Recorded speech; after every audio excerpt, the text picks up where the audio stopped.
solidarity and subsidiarity. No. Solidarity, pagkakaisa. Dahil sa common good, dahil sa iisa lamang tayo, no? Kaya dapat makiisa tayo. Kaya sa solidarity, nakikiisa tayo, lalong-lalo na nakikiisa tayo sa mga mahihirap. Sa mga hindi kayang tumayo, itatayo natin sila. Makiisa tayo sa kanilang gawain. Hindi magagawa ng isa-isa. Ngunit magagawa natin ng sama-sama. Kaya sa ating mga Pilipino, ay makikita natin yan sa ating bayanihan. Pero kasama din dyan ang subsidiarity. Yan naman po ay ang paggalang sa kakayahan ng mga maliliit na hindi dapat sapawan ng mga nasa taas. Igalang natin ang kanyang kakayahan. Kasi kung hindi, maging over-dependent yan. Ang mga hirap, ang mga maliliit sa mga malalaki. Nakikita natin yan sa pagpapalaki ng mga anak. Sa simula, kailangan mo yang tulungan, kailangan mo yang bigyan ng pagkain. Pero paglaki niya, hindi mo na siya susubuan. Hindi mo na siya papaliguan. Kaya na yan. No? Pero ganoon din yan sa edukasyon. Kailangan turuan mo muna siya, gabayan siya, ang kamay niya, paano sumulat. Later on, siya na ang sariling dapat ang susulat. Kung palagi mo siyang ginagabayan, hindi matututo yan.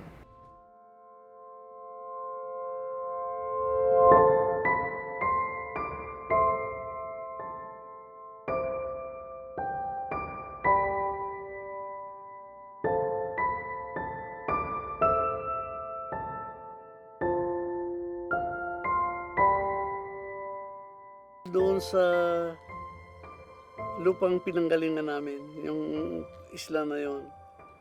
Una po sa lupa, sagana ang matataba yung pananim. Yung pananim ng niyog, maging saging.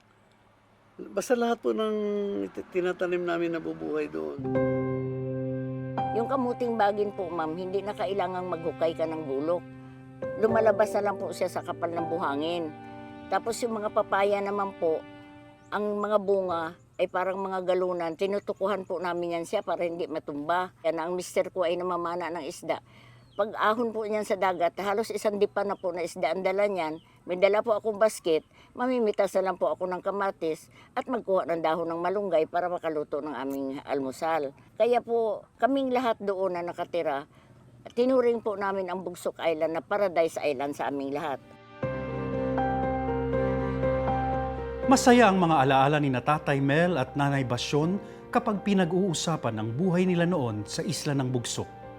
Kaya naman labis silang nasaktan nang ipagtabuyan sila mula sa paraisong kinilala nilang tahanan. Marami po silang dinala dyan ng mga tao. Tapos sabi niya magpapatayo dito ng malalaking building. Ang mga mister niyo magkaroon ng trabaho na hindi na malayo. Magpapatayo ng school, makakapag-aral na rin ng maayos ang mga anak nyo. Siyempre po kami, naging cooperative kami sa kanila dahil yung mga pangako po nila, napakaganda para sa amin. Ang problema, pagdating ng 3 taon, nagsimula na ng kaukos-kaukos. Sa ayaw namin at gusto, dapat lisanin na raw namin ang isla. Pagkaraan ng ilang araw, yung tinitira namin bahay kubo ay sinira. Yung ibang mga bahay, wala nang mga tao. Nagsialisa na sila. Parang ghost na. Wala nang katao-tao, tahimik. Nakakapanibago kasi dati-dati, ang dami mga bata, ang dami mga tao, lumalakad dyan. Pero yung araw na yun, nung umuwi kami, halos kami gusto na rin namin umalis kasi malungkot na yung lugar. 50 taon na ang nakakaraan mula nang mapaalis sa Bugsok sina Tatay Mel, Nanay Basyon at ang kanilang mga pamilya. Pero hanggang ngayon, ipinaglalaban nilang muling makabalik sa kanilang isla. Kasama nila sa labang ito si Angel. The issue of Bugsok goes back to 1974 when the military forcibly took the Bugsok lands in southern Palawan. No? When they took mainland Bugsok and its subsequent Pandanan Island. So that's 1974, and then 1981, isinarado yung Pandanan Channel, isang traditional fishing ground spanning across 8,000 hectares of traditional fishing grounds, nawalan ng karapatan yung mga katutubong mangingisda. Inagaw yung lupa noong panahon ng batas militar, and then in 1986, yung mga pinalayas doon sa mainland, Bugsok at Pandanan, sinubukang mag-apela sa Presidential Commission on Good Government, yung PCGG ni Cory Aquino. They tried to apply for their Certificate of Ancestral Domain title in 2005. Na-map na nila yung CADTI across the Sambilog chapters. Umapela ang mga katutubo sa National Commission for the Indigenous Peoples para maibalik sa kanila ang mga inagaw na lupain. Pero sa kabila ng mga patunay na ang Bugsok ay kanilang ancestral domain, hindi pa rin sila nabigyan ng CADTI. And then they applied the Notice of Coverage naman, nabigyan sila under the Agrarian Reform Program in 2014. Although 9 years after, in 2023, binawi yung Notice of Coverage ng Department of Agrarian Reform due to reasons such as unsuitability for agriculture. Nang magkaroon ng Order of Finality ang Department of Agrarian Reform noong 2024, dito na nabulabog muli ang mga katutubo, lalo na ang mga taga-sitio Marihangin.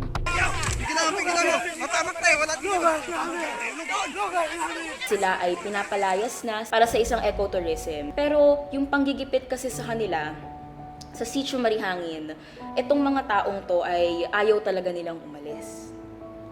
Klaro sa kanila na yun ay kanilang lupang ninuno na dapat protektahan. Saan ka? Ba't ka? Dito ka? Sino nagpa-utos sa'yo magpunta ka dito? Lugar namin ito! Alam niyo, di ba?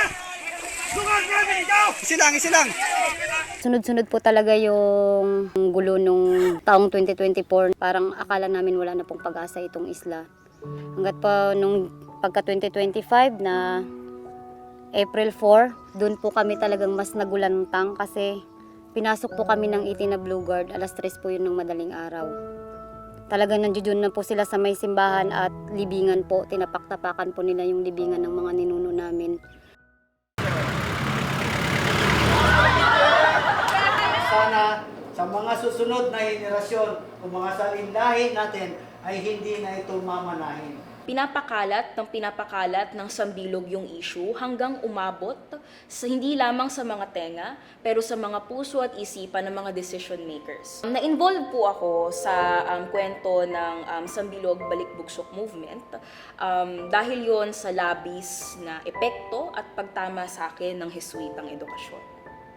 When we say Jesuitang edukasyon, mga Catholic social teachings, preferential option for the poor, and even liberation theology taught here in the Ateneo.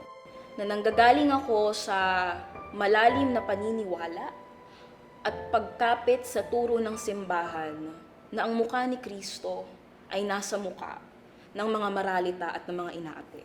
Na kahit hindi ko sila kadugo, ay yung experience ko at yung nakita ko sa kanila ang mukha ni Kristo. In the face of indigenous peoples who have been fighting almost all their life to try and take back their ancestral grounds. Yung pananampalataya ko na nandun ang Diyos, kasama pa rin namin sa paglabang ito, sa pananagutan at tungo sa paglilingkod, nakasama pa rin namin siya. Nung nagsalita ako dun sa komunidad, ay napaiyak na lang ako at sinabi ko sa kanila na huwag po tayong sumuko, huwag po nating ibigay yung lupa dahil lumalaban pa yung iba. At sinabi ko yon dahil umaasa ako na yung mga nandito sa Maynila, may laban pa tayo. When I started to see the people of Marihangin, and they started to cry. It destroys people, and it hurts people. People who are also created in the image and likeness of God.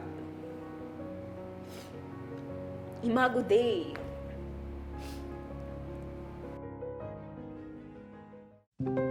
Umaasa sina Tatay Mel at Nanay Basyon na darating din ang araw na makakabalik sila sa lupang kinagisnan nila.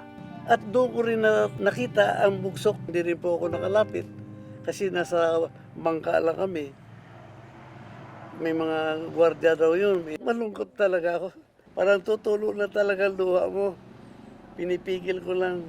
Gusto ko talagang bumaba sana. Gusto kong apakan muli yung lupang inalisan namin.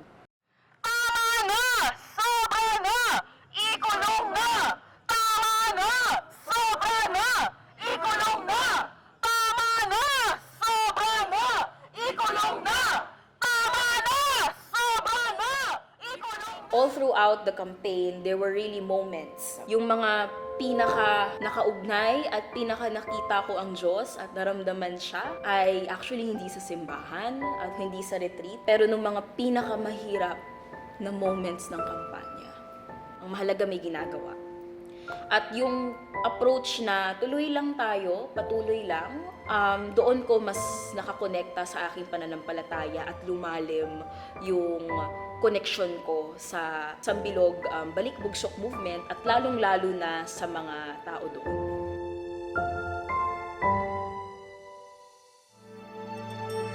Walang sino man ang nabubuhay para sa sarili lamang.